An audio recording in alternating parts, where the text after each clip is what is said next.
Bueno, buenos días a todos. Vamos a empezar, como teníamos previsto en el programa. Como vamos a volver a tener una mañana un poco apretada, pediría que las preguntas que no se pusieran muy largas. Vamos a intentar que sean las menos para evitar precisamente retrasos innecesarios. Y luego, en un par de semanas, cuando tengamos todas las comunicaciones editadas, os mandamos los enlaces y hacemos como un segundo turno de preguntas que podemos enviar a los ponentes. Es una cuestión de dos semanas, una media como mucho. Vamos a entrar con la participación de Leticia Buisson, es profesora de la Universidad de Toulouse, participa en el proyecto Desman y están en constante colaboración con el gobierno de Francia, en proyectos en la conservación del Desman, es un ejemplo claro. Y sin más, pues vamos al paso para no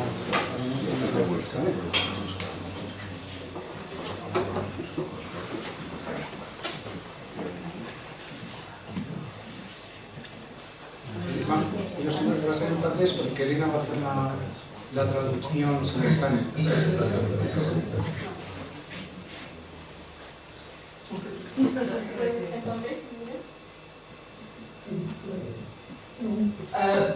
En français, si vous voulez, ouais.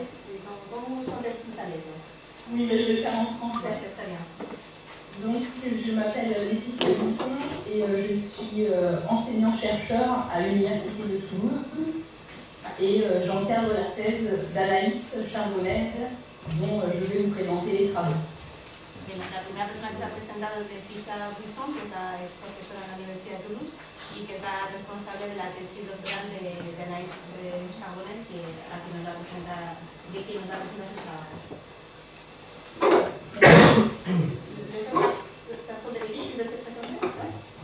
Oui, en français aussi, ça sera plus simple. Mélanie Nemoz, je travaille pour le Conservatoire des espaces naturels de Midi-Pyrénées, qui coordonne un projet Life Plus sur le Desman, donc pour la conservation des populations de Desman et de ses habitats dans les Pyrénées côté français.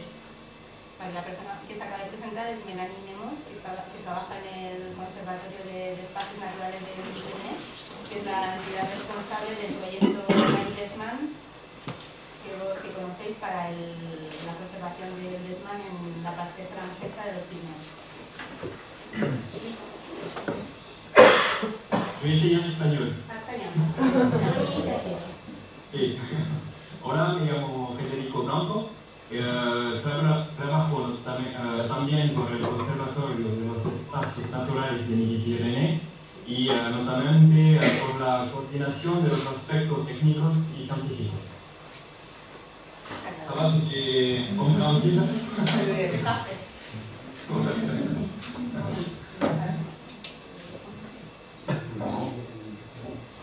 On commence la présentation. Ok, très bien. Alors, je vais commencer. Donc, comme je vous le disais, je vais vous présenter des travaux que Anaïs Charbonnet a réalisés pendant sa thèse. Sa thèse porte sur la modélisation de la distribution du Pyrénées, donc dans les Pyrénées, mais du côté français. Et elle doit soutenir sa thèse en juin 2015 et elle ne peut malheureusement pas être avec nous ce matin. Leticia nos va a presentar el trabajo de tesis de Anaïs, que trata sobre la modificación de la distribución del Desman de Pirineos en Francia, y esta tesis la va a presentar en junio de 2015 y desgraciadamente no puede estar con nosotros. Donc je vais passer à la diapo suivante. C'est bon pour vous? No, Et vous? no la conozco, ah, ça y est, c'est bon. C'est bon? Ça met un petit décalage. Et puis, des résultats qui viennent d'être publiés dans une revue scientifique qui s'appelle Biosphere Conservation. Et donc les objectifs de cette étude, c'était de prendre en compte les caractéristiques hydrologiques commence à valider les équipements pour mieux réaliser la distribution des vaccins à l'échelle d'un bassin versant dans les Pyrénées françaises. On va prendre de la région intermédiaire, parce que sinon je vais pas parler de la route.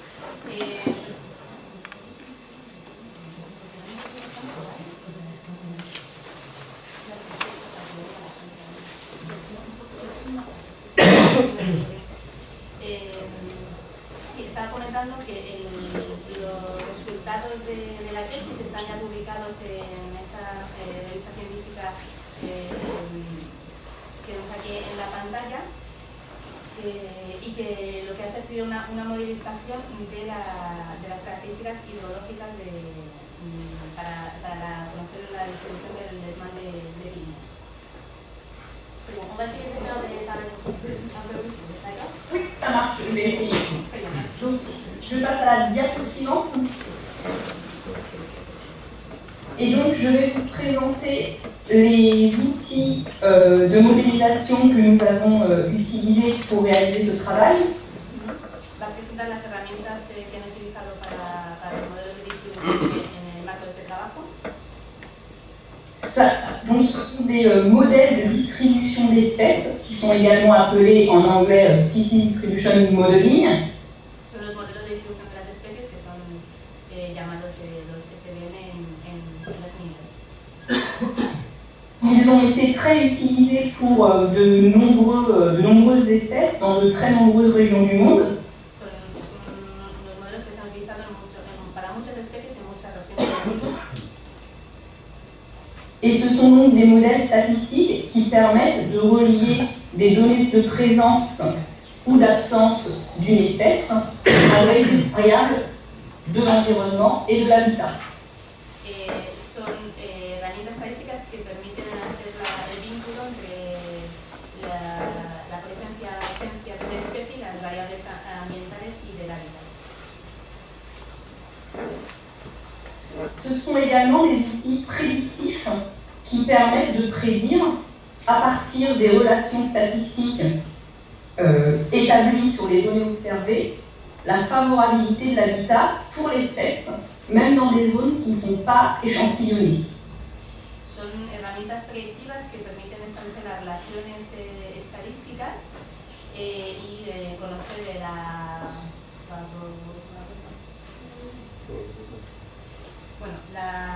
los aspectos favorables del hábitat para especies, incluso en zonas que no han sido muestreadas.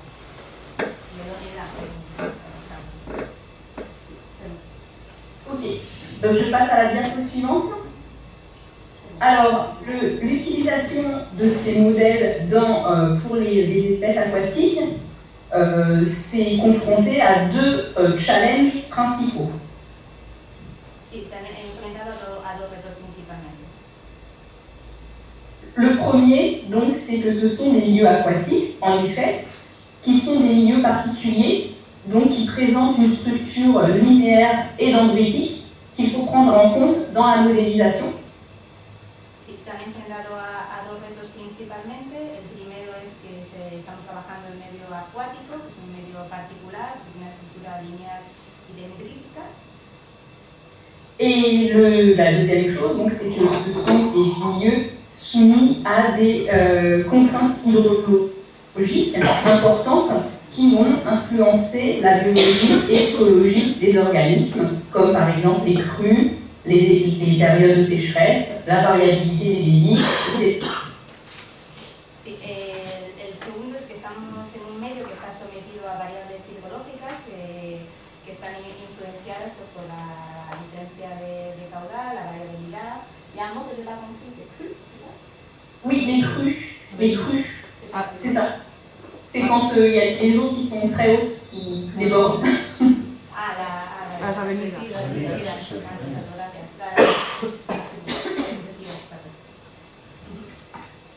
Diapo suivante.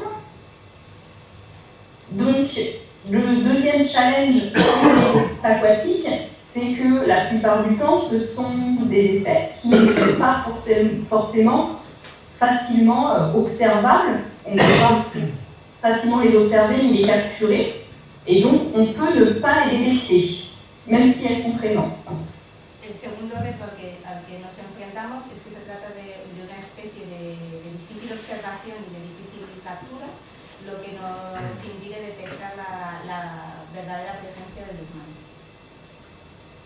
Donc, pour c'est vraiment le cas du laissement, qui est une espèce donc discrète, que l'on peut difficilement observer, et pour laquelle donc la détection repose sur des signes indirects que sont les crottes, comme vous le savez. El desmán, como sabéis, es una especie de discreta, su detección es complicada y nos tenemos que basar en aspectos indirectos como son los excrementos para su detección. Or, même si on trouve des crottes, on ne peut jamais être sûr à 100% que ce sont des crottes de laissement, juste en les observant. Et donc, on peut être amené à arriver à des fausses présences, c'est-à-dire des crottes qu'on aurait attribuées au laissement, mais qui en fait appartiennent à une autre espèce. Como sabéis, igual, aunque encontremos excrementos, nunca podemos estar seguros de que realmente sean de desmán y los falsos positivos, es decir, los excrementos que creemos en un primer momento que son desmán, pero que finalmente no lo son, pues nos suponen un problema en el trabajo. Et donc, on peut utiliser les outils génétiques pour corriger ces fausses présences. Podemos utilizar las herramientas genéticas para corregir esos falsos positivos. Alors, l'autre problème, c'est que si on ne trouve pas de crotte, ce n'est pas nécessairement que le laissement n'est pas présent, mais seulement qu'il n'a pas marqué au moment où on a fait la collecte, ou bien que les crottes n'ont pas été trouvées. El segundo problema es los falsos negativos, es decir, que no haya excrementos no significa necesariamente que el desmán no haya pasado por esa zona o que los excrementos no les hayamos podido encontrar. Et donc, prendre en compte ce biais, on peut modéliser la probabilité de détection de l'espèce en utilisant des modèles particuliers qui sont les modèles d'occupation. Entonces, para trabajar para cubrir un poco este problema de probabilidad de los falsos positivos y negativos, pues se utilizan también los modelos estadísticos de ocupación. Diapo suivante. Donc, dans ce contexte, l'objectif général de cette étude, c'est d'étudier les facteurs qui influencent la distribution du laissement dans un bassin versant des Pyrénées françaises. El objetivo general del estudio es estudiar los factores que influyen en la distribución del desmán en los Pyrénées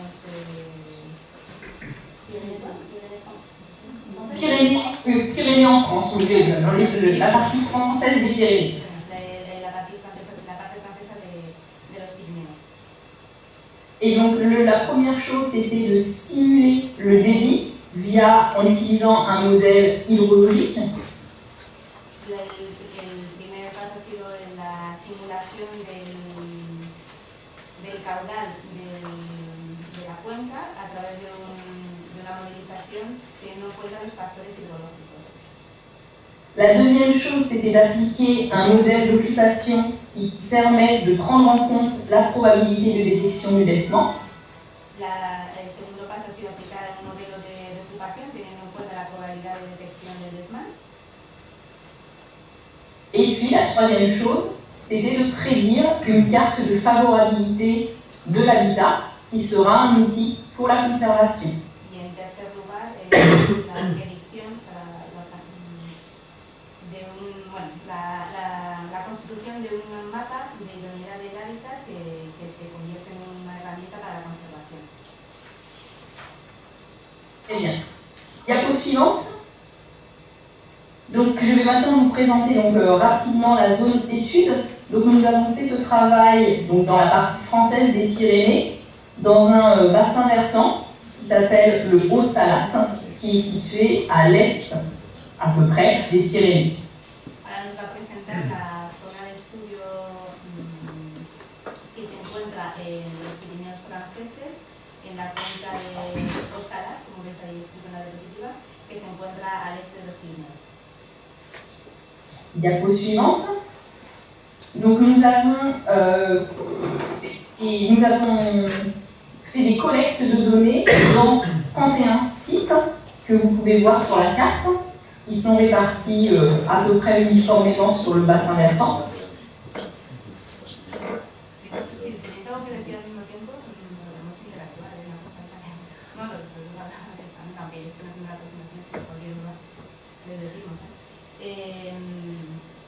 Vale, en un primer momento un muestreo en 131 lugares repartidos de forma uniforme en la cuenca. Et donc, pour chacun des 131 sites, on a recherché les crottes de laissement dans le Limeur. Para cada uno de los 131 sitios han hecho la búsqueda de excrementos en el lecho menor. Diapo suivante. Pour être certain de l'identité de l'auteur des crottes et donc éviter les fausses présences, donc, et en partenariat avec Johan Michaud que vous avez vu hier, on a réalisé donc, une analyse génétique des crottes. Sí, Preguntarle, porque bueno, leí un poco el artículo, porque era una distribución aleatoria de los puntos. Distribución uniforme no es igual porque bueno, no son distancias uniformes, entonces se puede especificar un poco más la elección de los sitios de muestreo. il y a des personnes qui aiment bien ce robot. Oui. En fait, Si. c'est Joshua qui vient de parler. En fait, il dit qu'il a lu votre article et que la distribution des points de champignons n'est pas uniforme, mais il faudrait avoir plus d'informations de comment vous avez fait pour choisir les points des prix de collecte. Oui, alors en effet, j'ai dit que c'était uniforme parce que c'est quand même relativement bien réparti dans l'ensemble du bassin. Ensuite, il a raison dans le sens où on a un problème d'accessibilité au cours d'eau. Vous pouvez peut-être traduire au fur et à mesure. Dice que efectivamente ha dicho que es uniforme, pero que la distribución de los puntos también estaba muy relacionada con el problema de accesibilidad que tenían a las diferentes zonas. Ouais. Après, donc il y a un problème d'accessibilité au cours d'eau, première chose. On a aussi des cours d'eau qui sont à sec pendant l'été, ce qui peut expliquer que certains petits tronçons, enfin certains tout petits cours d'eau n'ont pas pu être échantillonnés. También tiene el problema de la estacionalidad, porque en verano hay algunas zonas que no tienen agua. Et la dernière chose, c'est que, en fait, ça c'est un échantillonnage qui est une petite partie d'un échantillonnage plus grand qui a été réalisé à l'échelle des Pyrénées et qui suit une méthode de choix des positions, des points, qui n'est pas, qui suit un design très particulier que l'on a normalement écrit dans l'article. Dice también que esta parte que nos está presentando responde a un muestreo a pequeña escala, en una zona menor, porque ha habido un muestreo realizado a nivel del Pirineo y esa elección de los puntos en todos los Pirineos sí que sigue una lógica, un diseño particular que está explicado en el propio artículo. Oui, voilà. Donc en fait, c'est une méthode qui s'appelle le Generalized Random Tessellation Stratified Sampling. Voilà. Il a été convaincu par la réponse. D'accord. Tant mieux. Voilà, on peut continuer si vous voulez. On peut continuer. D'accord, très bien. Alors, donc, je passe à la diapo diapo suivante. Donc sur la façon dont les échantillons ont été collectés. Donc on a chaque site faisait 500 mètres et il a été découpé en 5 tronçons de 100 mètres chacun. Ahora vamos a pasar a explicar la forma de la metodología que hemos utilizado para el muestreo. Cada lugar tiene una longitud de 500 metros y se ha dividido en 5 tramos de 100 metros cada uno. Donc ça permettait d'obtenir des réplicas spatiaux adjacents qui permettent d'utiliser un type de modèle qu'on appelle le modèle d'occupation markovien.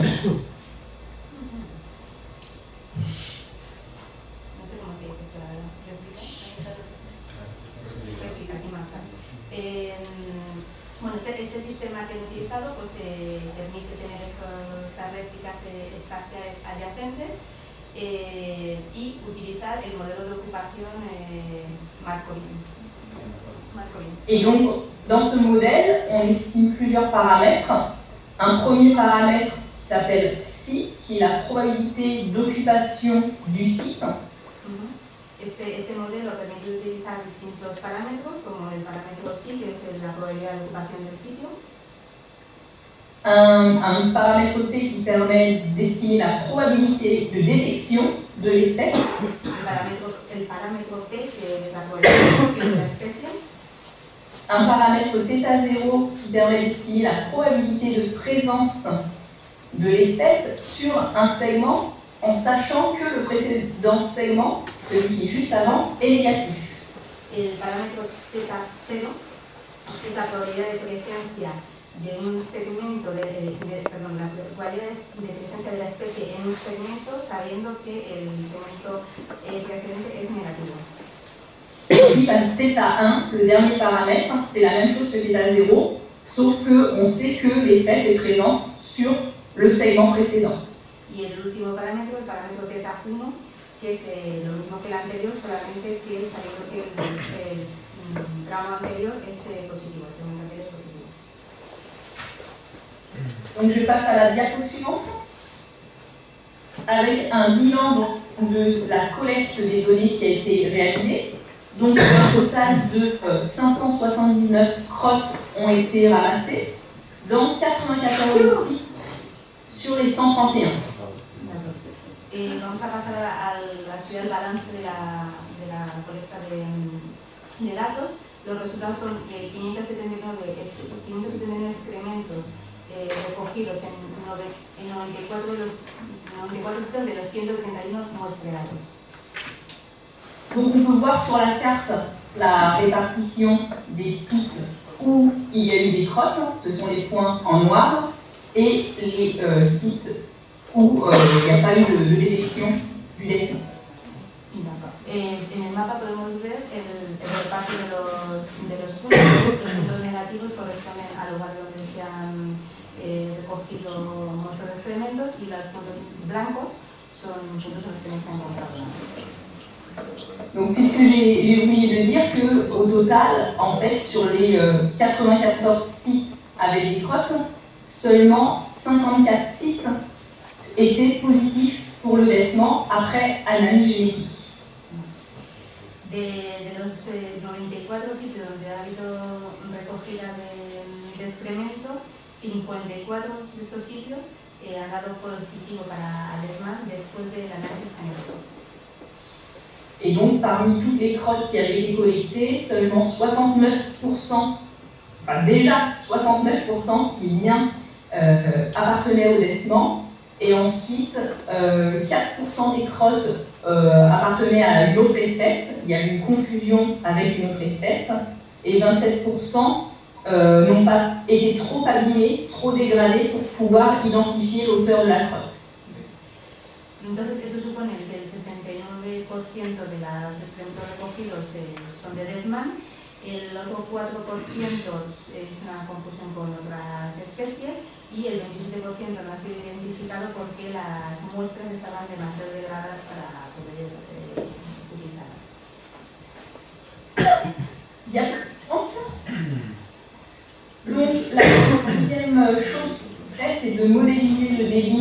l'échelle du bassin versant, puisqu'on n'avait pas suffisamment de stations de mesure du débit sur le terrain, directement dans le bassin. Entonces el paso siguiente ha sido modelizar el caudal. Je n'ai pas suivi la dernière stat. Oui, on n'avait pas suffisamment de stations d'observation, de mesure du débit sur le terrain. Donc c'est pour cette raison qu'on a dû passer par la modélisation. Porque no tenía suficiente información real en el terreno sobre la cuenca y por lo que pasara a la modélisation. Et donc on a utilisé un modèle hydrologique qui s'appelle SWAT, qui prend en compte plusieurs variables d'entrée, le type de sol, le climat, la topographie et l'occupation des sols. Han utilizado un modelo hidrológico, el modelo SWAT, que utiliza varias variables, el tipo de suelo, el clima, la topografía y el uso del suelo. Ce qui nous permet de simuler le débit sur une période de temps. Donc ici, on a simulé le débit sur la période 1992-2000. Esta modelización ha permitido una simulación del caudal en la cuenca del Salat en un tiempo determinado y ellos han utilizado del 92 al 2011. Et donc voici le résultat sur la carte en bas à droite qu'on a obtenu sur le bassin du Salat. Y el resultado de esta modelización es el mapa que veis abajo a la derecha de la modelización en la cuenca del Salat. Diapo suivante.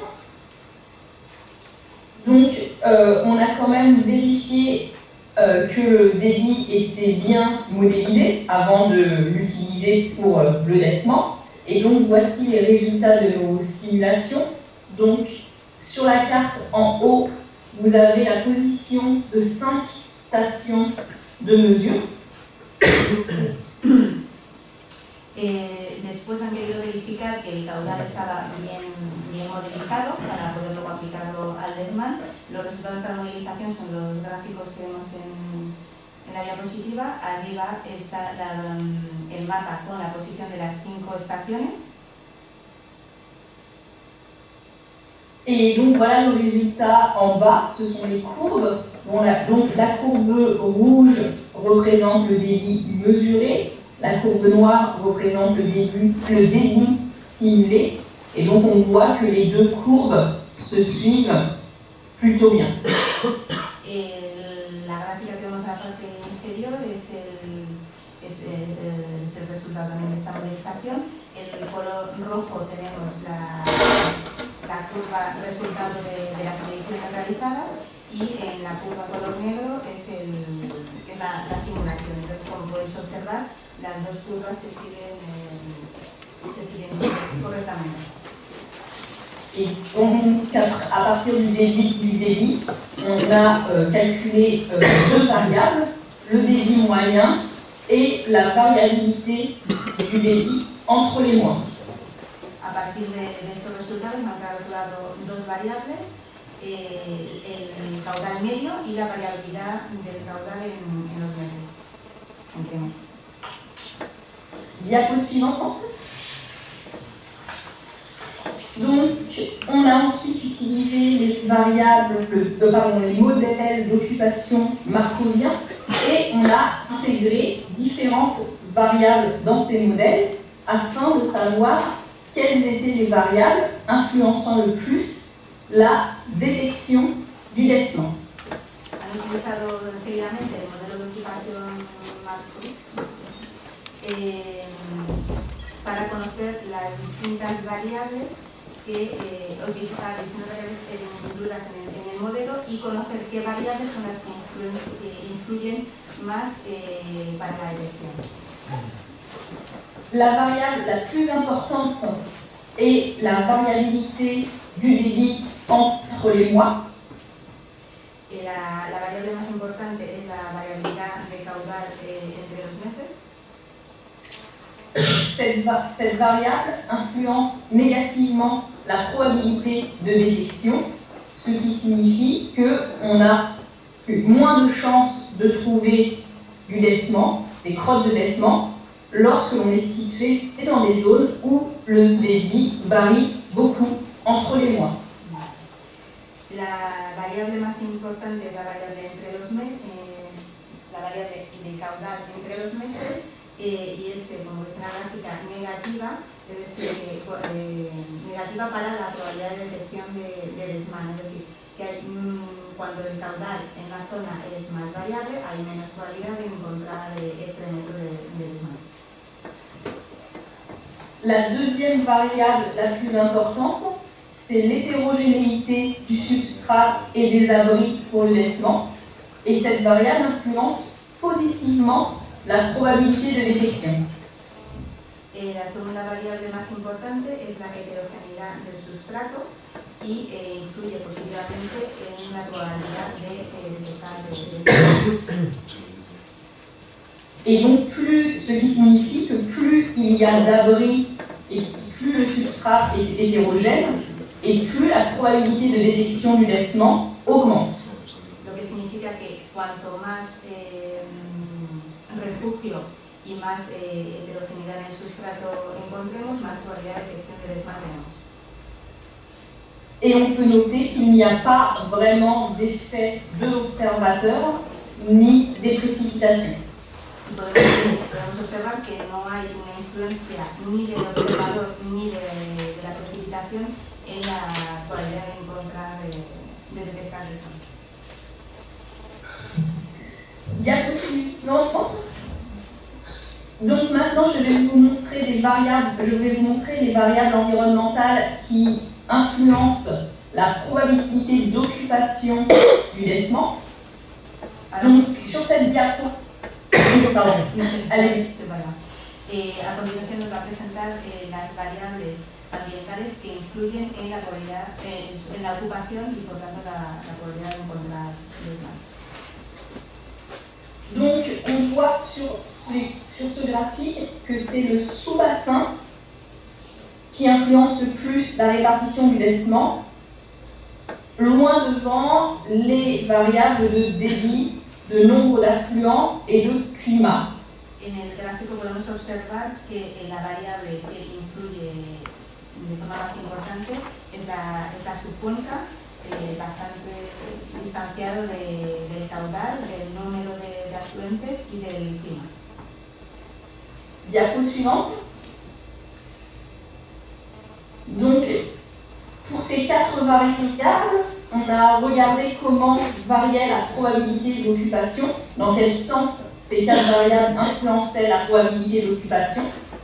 En los gráficos que vemos a continuación han estudiado la relación entre estas 4 variables y cómo influye en la probabilidad de ocupación. Et donc, on voit pour ce qui est de la variable sous-bassin que la probabilité d'occupation est la plus forte dans le bassin du Salat, qui est en vert sur la carte. En el primer gráfico vemos la relación entre la subcuenca y la probabilidad de ocupación y vemos que en el Salat, que es la línea en verde, es el más fuerte respecto a los dos otros. Cette probabilité d'occupation est beaucoup plus faible dans le Lez, en orange, et complètement nulle dans le Gaupe, en noir. Y vemos que hay una diferencia importante con el LES, que está en color naranja, y que es directamente nula en el Gaupe, en color negro. Et ensuite, les 3 variables, on voit que la probabilité d'occupation augmente pour des débits élevés et pour des tronçons qui présentent plus d'affluents, ainsi que pour des zones plutôt froides et humides. Para estas 3 variables vemos que la probabilidad de ocupación aumenta cuando aumenta el caudal, para tramos con mayor número de afluentes y para zonas frías y húmedas. Diapo suivante. Et donc pour terminer, en utilisant donc, les modèles que l'on a développés sur les 131 sites qui avaient été collectés, on a pu faire une prédiction sur l'ensemble sur l'ensemble du bassin afin d'obtenir une carte de prédiction de favorabilité de l'habitat. Con los modelos que han establecido para los 131 sitios muestreados han logrado hacer una predicción para el conjunto de la cuenca y como resultado han obtenido este mapa de predicción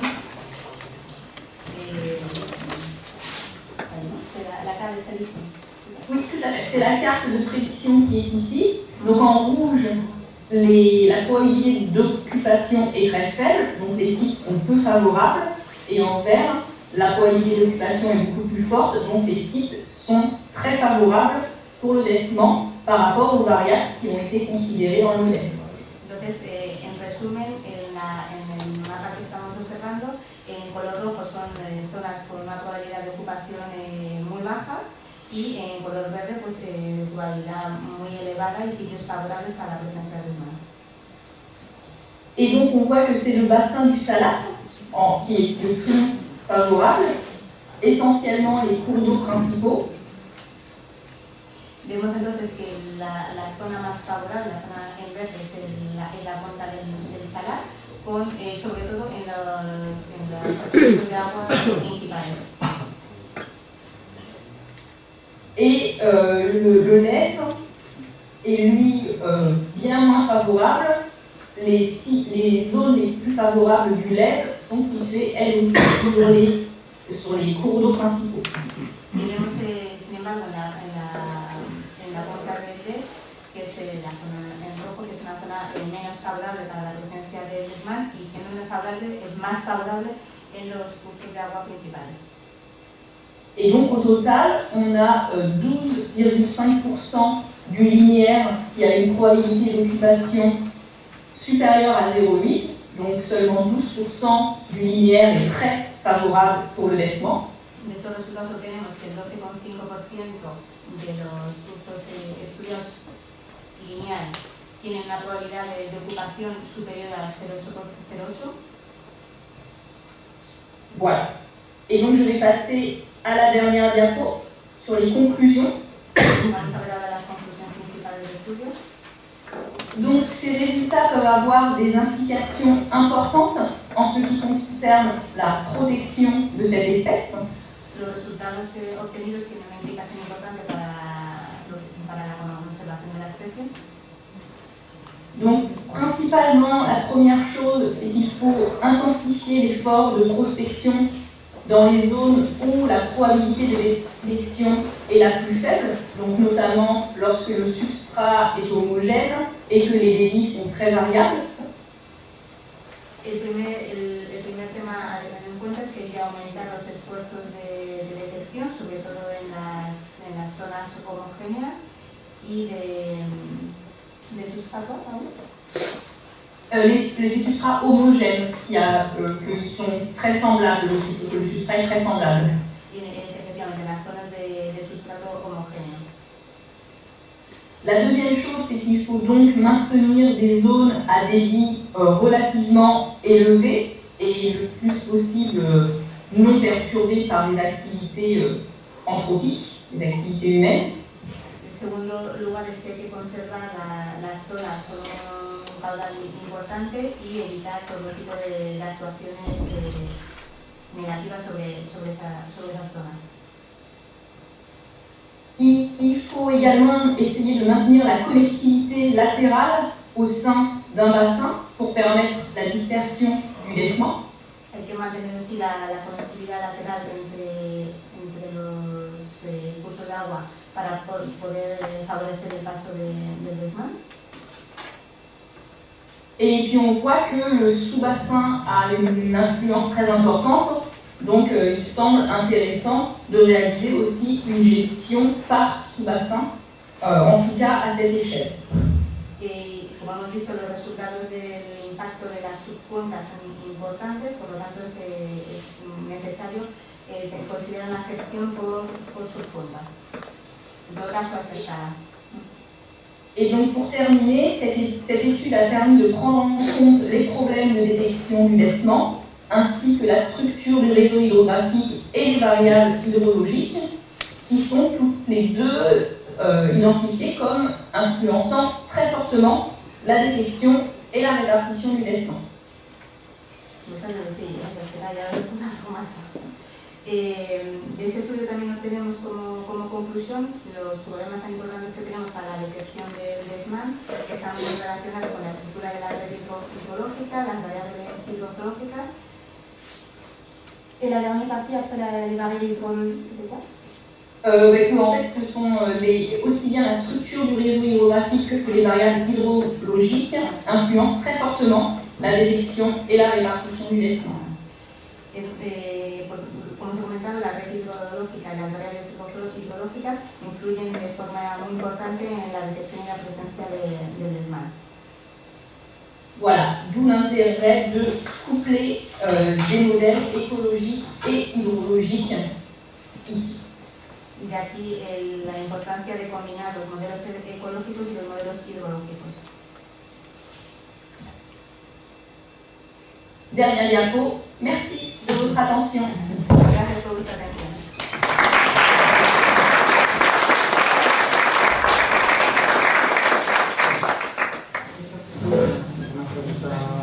Merci beaucoup, Elena. Lo más ágiles que podamos para no extendernos mucho. Lo veis que con la revisión C'est le tour de questions.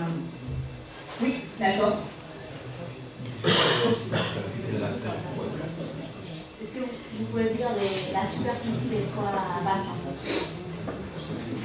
La superficie des trois bassins. Alors, je vais avoir, je pense, la superficie totale. Il faut juste que je la retrouve. Il fait le bassin du Salat tout entier, donc toute la zone que nous avons fait 1150 km². 1150 km². Et ça dando la superficie totale del Salat, que son 1150 km². Merci. A ver, rápidamente. Ayer aquí se comentaba, la vez fue Ángel, que realmente lo que necesitaba el desmán era agua, refugio y comida. Eran las tres cosas que, bueno, por sintetizar, pues era lo principal, ¿no? Esta modelización que hemos visto tiene, claro, considera el refugio por la heterogeneidad de los sustratos, el agua por el tema de los regímenes y tal, pero no hay nada de comida. No sé si bueno, lo consideran una limitación o... Alors, la personne qui a parlé, c'est la représentant du ministère. Et lui, en fait, il nous a rappelé qu'hier, il y a une personne qui a participé et qui a expliqué que les trois facteurs importants à prendre en compte pour les desmans, c'était l'eau, l'abri et la nourriture.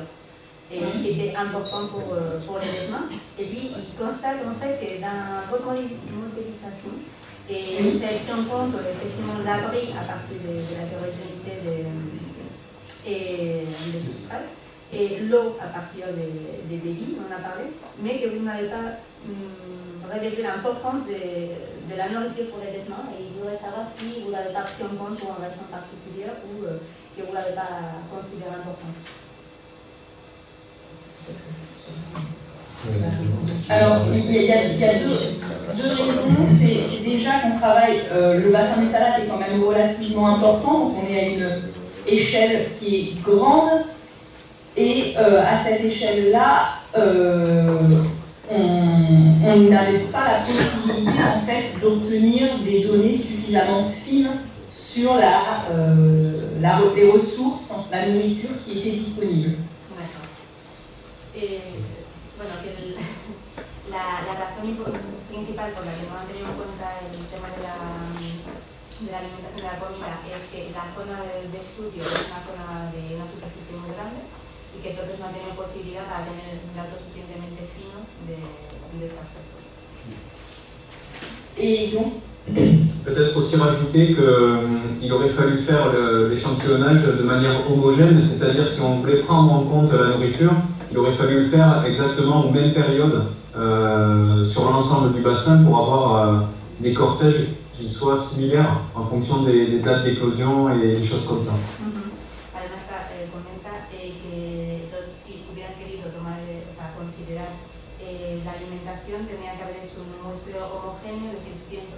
las muestras en periodos, en las universidades, sus cuencas en el mismo periodo para tener el cuenca disponible. Et juste pour ajouter aussi un élément, en fait, avec les données qu'on a sur l'ensemble de la chaîne pyrénéenne, on a fait, grâce à l'outil génétique, des analyses de régime alimentaire. Je ne sais pas si Johan en a parlé hier. Et donc ces données sont en cours d'analyse, donc c'est des premiers résultats. Mais ces résultats donnent un régime alimentaire effectivement ciblé sur les 3 cortèges qu'on a l'habitude d'entendre pour le décement, mais aussi plus large. Donc il semble que le décement soit moins spécialiste que ce qu'on imaginait, ce qu'on lit classiquement dans la bibliographie.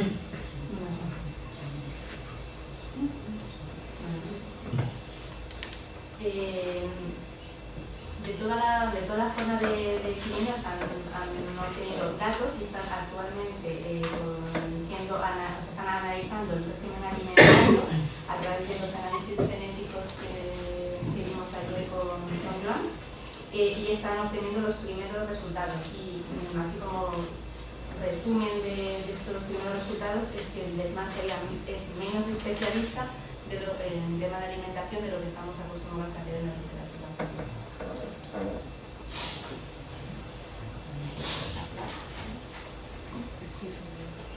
¿Una pregunta más? Tengo una, cuando habla, no lo entiendo muy bien, pero cuando habla de las variables medioambientales y las relaciones sobre la ocupación del DESMAN, habla que la relación de su cuenca influye positivamente en la probabilidad de ocupación, pero no sé cómo introducir ese factor. O sea, he entendido perfectamente que lo valora positivamente, que el SALAT es superior a la ley que a nosotros, pero no entiendo por qué concluyen que esa, o sea, dicen, o sea, me parece que es un teorismo decir que la cuenca influye y tenemos más probabilidad de detección en el SALAT que nosotros, pero no sé cómo introducir. Alors on va reprendre la diapositive là où vous parlez du sous-bassin, du débit de nombre d'influences, d'accord, donc l'influence des variables environnementales sur l'occupation. Celle-ci? Non. Todo ça. En fait, il y a donc Olga, une personne qui travaille à la Faute avec Académie, et qui n'a pas vraiment compris pourquoi vous avez estimé que le sous-bassin est plus important, il y a beaucoup plus d'influence sur la probabilité d'occupation que les 3 autres facteurs. Oui, alors en fait, c'est même la diapo encore. Oui, la précédente, en fait c'est ça que je voulais dire aussi. C'est celle-ci. Ça, en fait, c'est quand on réalise des modèles, on est capable, je ne vais pas rentrer dans les détails techniques, mais en fait, on est capable de savoir quelle est la variable qui permet d'expliquer le plus de variabilité dans les données de départ. Et ça, on a répété ces modèles un grand nombre de fois, et il s'est avéré que c'était toujours la variable du sous-bassin qui sortait la première. Explicando que con los modelos que han utilizado pueden saber qué variable permite explicar mayor variabilidad en los datos analizados, y que siempre la variable de solución que ha aparecido con mucha distancia tener más influencia que las otras 3. Yo no sé por qué necesito no, entiendo que la variable, o sea, entiendo que es más fácil entender que el caudal y el clima influyen, y entiendo que la variable de cuenca es la que más importancia le dan, pero, o sea, que es una de las cosas que es más probable encontrar DESMAN, pero no entiendo por qué, o sea, por qué la variable de su cuenca es la más relevante. Es porque explica el mayor porcentaje de la varianza. Es una cuestión estadística, por eso... La probabilidad de encontrarlos en un sitio...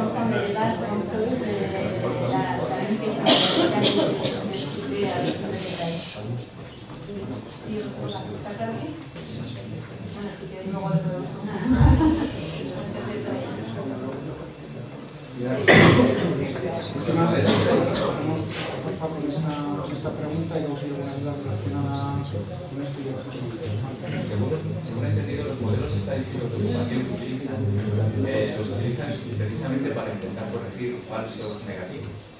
Entonces mi pregunta es, si esos modelos que han hecho son aplicados en otras zonas del Pirineo, donde la detección del desmán ha sido muy escasa, y les ha servido para diagnosticar una presencia más extendida, y luego se han verificado de alguna manera los modelos en estas áreas. En otras zonas del Pirineo donde han hecho al menos a la hora de buscar indicios, de buscar experimentos, si al aplicar el modelo predice una ocupación mayor, y si a posteriori han hecho alguna verificación de que ese modelo realmente responde a la verdad, y que realmente esos cauces estaban ocupados por el desmán. Es decir, si el modelo funciona en esas áreas.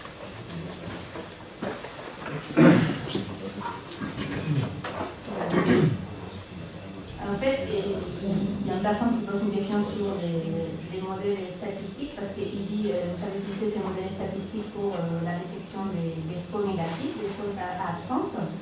Et en fait, c'est vraiment si vous avez appliqué ces modèles à des zones dans les Pyrénées où il y avait une présence limitée, par la connaissance qui n'avait pas beaucoup de crottes. Et donc, est-ce que ces modèles peuvent prédire une occupation supérieure? C'est-à-dire, est-ce que ces modèles ils marchent dans des zones où il n'y a pas beaucoup de présence? Je ne sais pas si vous avez compris la question.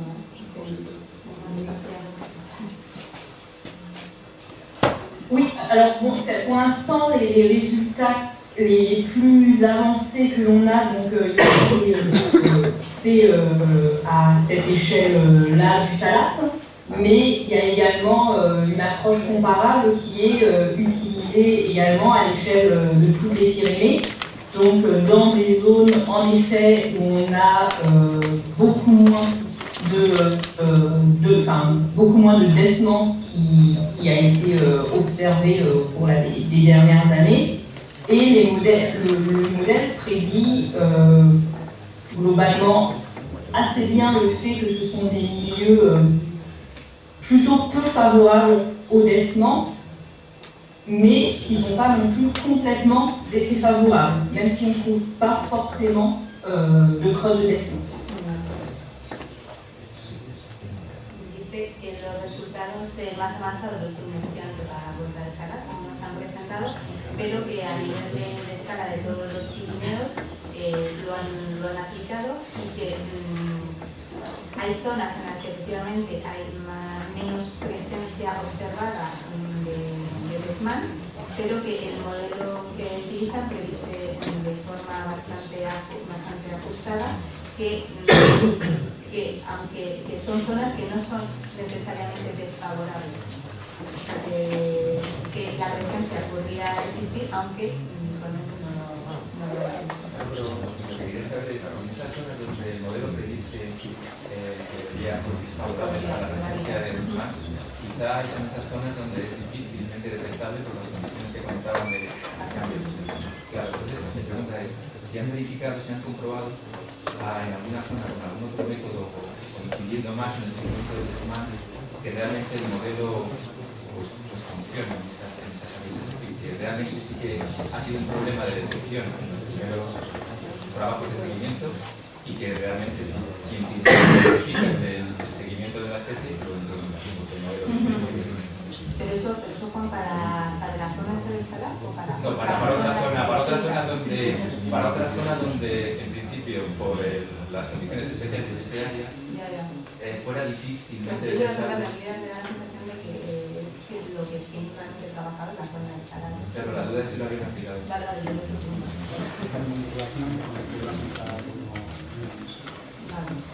En fait, ce qu'il cherche à comprendre, parce que moi, ce que j'ai compris, que vous allez me corriger si je me trompe, c'est que vous avez surtout travaillé sur les bassins du SALAP, et que cette modélisation, vous l'avez surtout utilisée pour cette zone, même si vous savez regarder d'autres parties du Pyrénées, mais vous ne savez pas travailler en détail dans d'autres points. Parce qu'en fait, lui, ce qu'il cherche à savoir, est-ce que, par exemple, vous avez utilisé la méthode, enfin, le modèle, et vous êtes allé voir une zone ailleurs dans les Pyrénées qui a un habitat favorable, mais vous n'avez pas trouvé les vêtements et vous allez quand même faire des efforts supplémentaires pour prendre des échantillons sur ces régions. Et finalement, même si a priori vous n'avez pas trouvé des vêtements, après cette intensification de l'effort, vous en avez trouvé.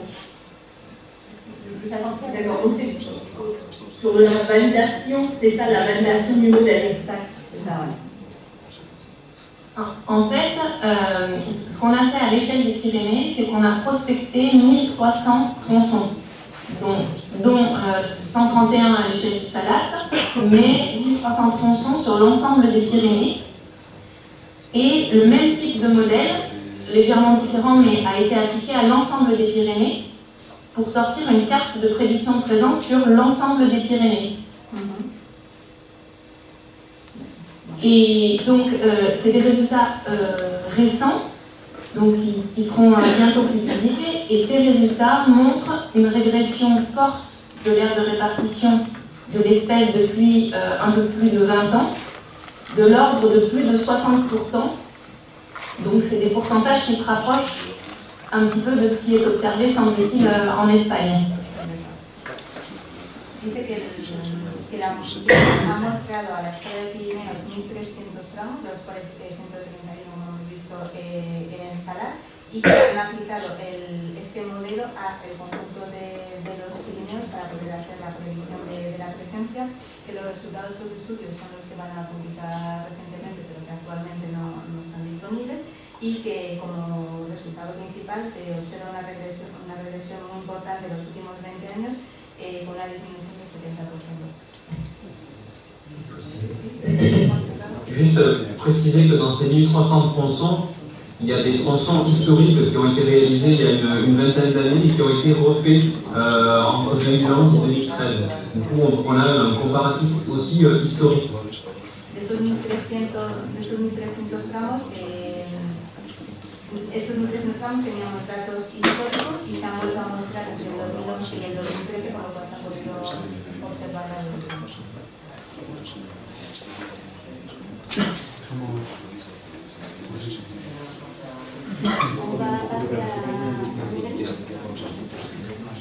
D'accord, on enchaîne. Pour être sûr qu'au niveau du programme, normalement, nous, on n'a pas de présentation particulière, c'est ce qu'on avait dit à Roberto. Par contre, ce qu'on propose, c'est de rester jusqu'à la table ronde de 10h15. Voilà, et éventuellement, au cours de la table ronde, de discuter sur nos résultats. On a quelques diapos deux diapos sur l'aspect protocole et l'aspect zone refuge, donc, sur lesquels on peut discuter, mais peut-être plutôt dans la table ronde, ça ne fait pas l'objet vraiment d'une présentation.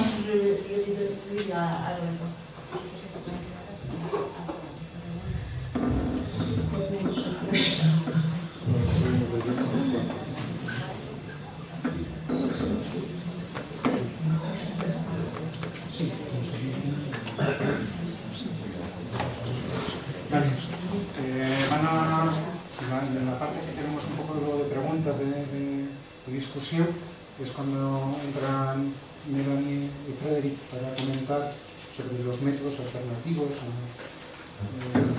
precisamente la recoger heces en el río, el tema de los refugios, el régimen hídrico, etc. Entonces, si os parece, si vamos ahora con el resto de las presentaciones del bloque.